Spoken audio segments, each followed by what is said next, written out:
यहाँ पर ये कहा कि जस्टिस जो यशवंत जिनके घर से काफी बड़ी संख्या में नोट मिले और वो जले हुए नोट मिले बोरी से, उसके बाद वो महाभियोग यहाँ पर होने वाला था, उन्होंने स्वीकार कर लिया। एक तरह से उन्होंने माना कि विपक्ष की सुन लेते हैं, सत्ता पक्ष की नहीं सुनते, और राज्यसभा में उसका हवाला दे दिया कि मेरे पास काफी ज्यादा विपक्षी जो है सांसद आए, उसको सुन लेते हैं, और लोकसभा में किनारा कर दिया भाजपा। जस्टिस साहब का आपने कहा है तो बिल्कुल भारतीय जनता पार्टी ने शुरू से कहा है कि जो गलत है तो उसके साथ हम बिल्कुल खड़ा नहीं होंगे, उसको कहा जा रहा है सपोर्ट क्रेडिट गेम जो है ऐसी होनी थी कि विपक्ष के पाले में गेंद चला जाता और सत्ता पक्ष हाथ मलते रह जाता। नहीं, ऐसा बिल्कुल नहीं है। ये विपक्ष का कहना है, लोग इस बात को नहीं मानते हैं। और सवाल है कि पहलगाम आतंकी हमले को चर्चा को लेकर समय ज्यादा दिया गया विपक्ष को, जिसके बाद जेपी नड्डा ने हस्तक्षेप भी किया कि मैं जो कहूंगा वो रिकॉर्ड में आएगा।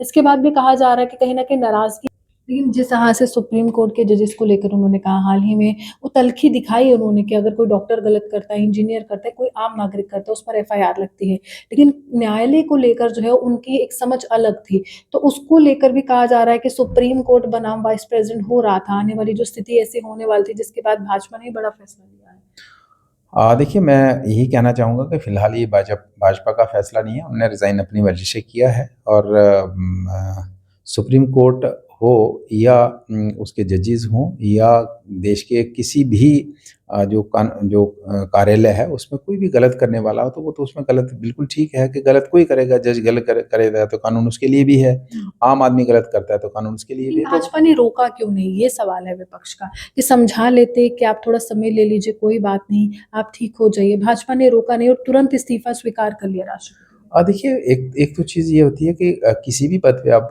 जब बनते हैं तो जब आपकी इच्छा होती है आप उसको पद को छोड़ने की, तो आप छोड़ सकते हैं उस। हाल ही में उन्होंने शिवराज सिंह चौहान से भी कहा था, जो देश के कृषि मंत्री हैं, कि आपने जो वादा किया कृषि मंत्रालय में रहते हुए किसानों से, वो पूरा नहीं किया। तो लगता है कि भाजपा के साथ वो मतभेद उनके धीरे धीरे बढ़ रहे थे। हाँ, एक आध स्टेटमेंट से नहीं आप कह सकते कि मतभेद बढ़ रहे हैं। तो कई बार ठीक है, अगर वो किसान के बेटे हैं, उन्होंने किसान के रिलेटेड बात की है, फ़ेवर में बात की है, तो उनको करने का अधिकार था। क्या उपराष्ट्रपति से इस्तीफा दिलवाया गया या उन्होंने अपनी मर्जी से दिया, जिस तरह से विपक्ष जो है यहाँ पर सवाल उठा रहा है। बलवंत जी, क्या लगता है कि जिस तरह से यहाँ पर कयास लगाए जा रहे हैं कि भाजपा ने काफी ज्यादा जो है दबाव डाला उन पर और उन्होंने इस्तीफा दे दिया? देखिए, ऐसा बिल्कुल नहीं है। ये अपोज़िशन जो है, इनके पास मुद्दा कोई नहीं है, चूँकि जिस तरीके से भारतीय जनता पार्टी केंद्र सरकार ख़ासकर मोदी जी का जो कार्यकाल है, बेहतर तरीके से हर फ़ील्ड में बेहतर काम कर रही है, तो अब अपोज़िशन के पास कोई मुद्दा है नहीं है। तो अब धनखड़ जी का मुद्दा उठा दिया है, जिन्होंने रिज़ाइन दिया है, तो उन्होंने जैसे बताया कि स्वास्थ्य कारणों से रिज़ाइन दिया है। अगर पार्टी ने रिज़ाइन लेना होता तो उनको बनाते क्यों? पार्टी ने उनको बनाया, ज़िम्मेदारी दी, बड़ी ज़िम्मेदारी दी, तो इसलिए ऐसा बिल्कुल नहीं है। इस तरीके की अफ़वाहें जो है अपोज़िशन की तरफ से भारतीय जनता पार्टी की छवि ख़राब करने की जो कोशिश की जा रही है, इस तरीके की अफ़वाहें चलाकर, वो सरासर गलत हैं, तो ऐसा बिल्कुल नहीं है। लेकिन यहाँ पर ये कहा कि जस्टिस जो यशवंत जिनके घर से काफी बड़ी संख्या में नोट मिले और वो जले हुए नोट मिले बोरी से, उसके बाद वो महाभियोग यहाँ पर होने वाला था, उन्होंने स्वीकार कर लिया। एक तरह से उन्होंने माना कि विपक्ष की सुन लेते हैं, सत्ता पक्ष की नहीं सुनते, और राज्यसभा में उसका हवाला दे दिया कि मेरे पास काफी ज्यादा विपक्षी जो है सांसद आए, उसको सुन लेते हैं, और लोकसभा में किनारा कर दिया भाजपा। देखिए, फिर से मैं वही बात करने जा रहा हूँ कि भारतीय जनता पार्टी पूरी एक जो सरकार जो है, मोदी जी की अध्यक्षता में जो सरकार चल रही है, पूरे नियमों के अनुसार कानून को मद्देनज़र रख के कानून का पालन किया जा रहा है, और अपोजिशन कोई ना कोई रास्ता ढूंढती है कि किसी न किसी तरीके से लेट डाउन किया जाए। लेकिन मैं फिर से यही कहना चाहूँगा कि अपोजिशन अगर कंस्ट्रक्टिव और एक दिशाहीन जो है अपोजिशन ना करे, कंस्ट्रक्टिव अपोजिशन करे, और जिस अपोजिशन का देश की जनता को फ़ायदा हो उस अपोजिशन को करे, तो हम कहेंगे बेहतर है। वो अपोजिशन सिर्फ for the sake of opposition करते हैं, जिसकी वजह से लोग भी उनकी तरफ ध्यान नहीं देते हैं। तो जैसे आप जस्टिस साहब का आपने कहा है, तो बिल्कुल भारतीय जनता पार्टी ने शुरू से कहा है कि जो गलत है तो उसके साथ हम बिल्कुल खड़ा नहीं होंगे, उसको कहा जा सपोर्ट रहा नहीं है करेंगे। क्रेडिट गेम जो है ऐसी होनी थी कि विपक्ष के पाले में गेंद चला जाता और सत्ता पक्ष हाथ मलते रह जाता। नहीं, ऐसा बिल्कुल नहीं है। ये विपक्ष का कहना है, लोग इस बात को नहीं मानते हैं, और भारतीय जनता पार्टी इस बात को नहीं मानती है।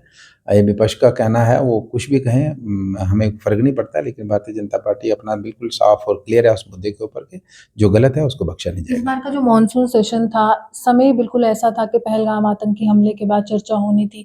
ये भी एक बड़ा सवाल है कि पहलगाम आतंकी हमले को चर्चा को लेकर समय ज़्यादा दिया गया विपक्ष को, जिसके बाद जेपी नड्डा ने हस्तक्षेप भी किया कि मैं जो कहूँगा वो रिकॉर्ड में आएगा। इसके बाद भी कहा जा रहा है कि कहीं न कहीं नाराज़गी है जेपी नड्डा और वाइस प्रेज़िडेंट में।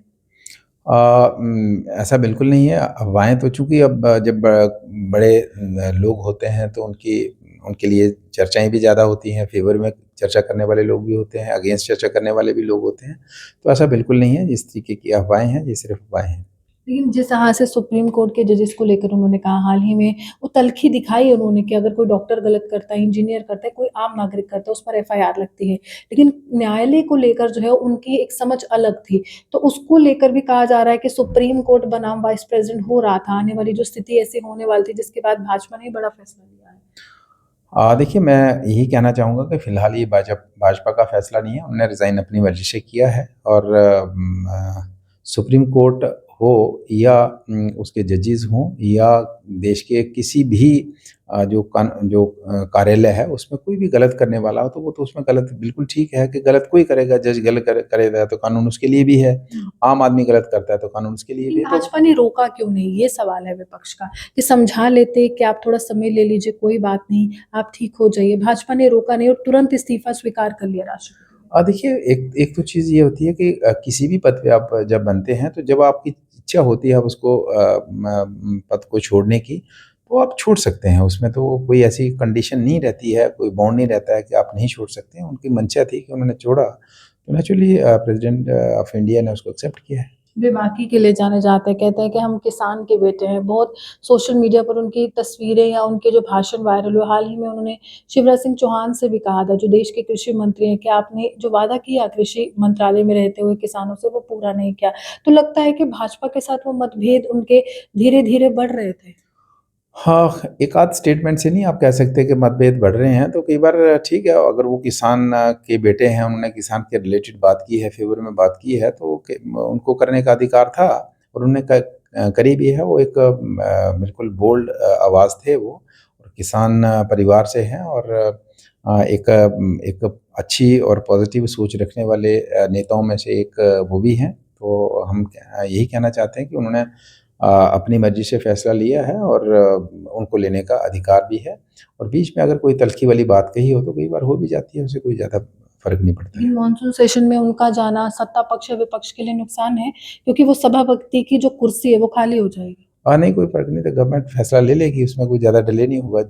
उसमें फ़ैसला मुझे लगता है होपफुली बड़े जल्दी आ जाएगा और उससे कोई ज़्यादा फ़र्क नहीं पड़ेगा। देखिए, उपराष्ट्रपति की हम बात करें तो जगदीप धनखड़ एक बेबाकी से राय रखने वाले नेता भी माने जाते थे और एक समय में अगर हम कहें तो इस तरह के सभापति भी माने गए जिन्होंने जया बच्चन को लेकर भी सवाल खड़े कर दिए और काफ़ी ज़्यादा विपक्ष पर भी प्रहार करते हुए वो नज़र आए। लेकिन फिलहाल 10 दिन पूर्व उन्होंने कहा कि मैं साल 2027 तक अपना कार्यकाल पूरा करूँगा। अचानक कल मॉनसून सेशन के बाद जब उन्होंने संबोधित किया सबको, उसके बाद जो है उन्होंने इस्तीफ़ा दे दिया स्वास्थ्य कारणों के बाद। इसके बाद विपक्ष ने शुरुआत में तो कहा कि देखिए स्वास्थ्य के हवाले से ये ठीक नहीं है, ठीक है, किसी और नेता को बना दीजिए, सभापति की कुर्सी पर बिठा दीजिए। लेकिन फिलहाल अभी जब धीरे-धीरे जो है यहाँ पर तस्वीर साफ हो रही है, तो विपक्ष अब यही कह रहा है कि दाल में कुछ काला है, इस्तीफ़ा दिया नहीं गया है, बल्कि इस्तीफ़ा जो है जगदीप धनखड़ से लिया गया है, क्योंकि वो विपक्ष को ज़्यादा समय दे रहे थे और सभापति होने के नाते भाजपा को ये गवारा नहीं गुज़रा।